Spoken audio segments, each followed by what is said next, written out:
Naisumite na din ng Department of Budget and Management ang 2026 National Expenditure Program sa Senado. Pagtitiyak naman ng Senate Committee on Finance, walang mangyayaring budget insertions sa national budget para sa susunod na taon. Si Daniel Manalastas sa sentro ng balita.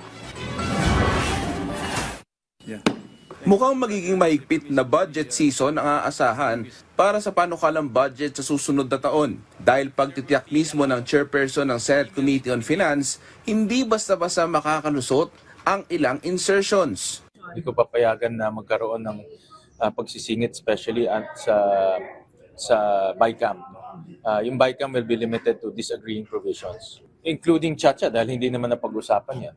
So hindi natin napag-usapan in any hearing or in any fora. So basta as a principle, regardless kahit anong budget yan, whether Chacha, People's Initiative, AKAP, as long as walang detailed plan at it wasn't a proposed plan from the executive, hindi natin pwedeng payagan na bigla nilang siya mapapasok sa BICAM. Ayon kay Gatchalian, nirerespeto niya ang mga prioridad ng Pangulo, pati na ang mga gusto nitong proyekto na maimplementa.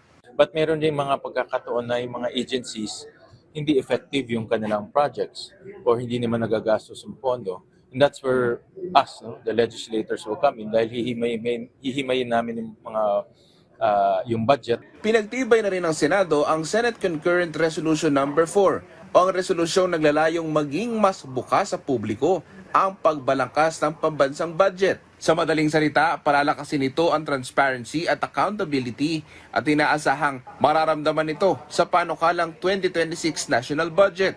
Base sa resolusyon, sisiguraduhin na lahat ng deliberasyon ng budget, pati na ang Bicameral Conference Committee, ay magiging bukas para mapanood ng publiko ng naka-livestream. To upload the matrix, it will be transparent to the public.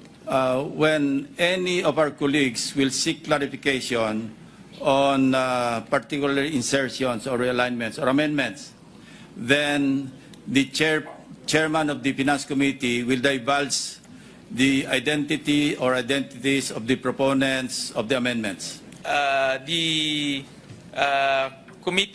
chairman of the Committee of Finance can elaborate and also reveal the history of those changes. Naisumiti na rin sa Senado ang kopya ng 2026 National Expenditure Program.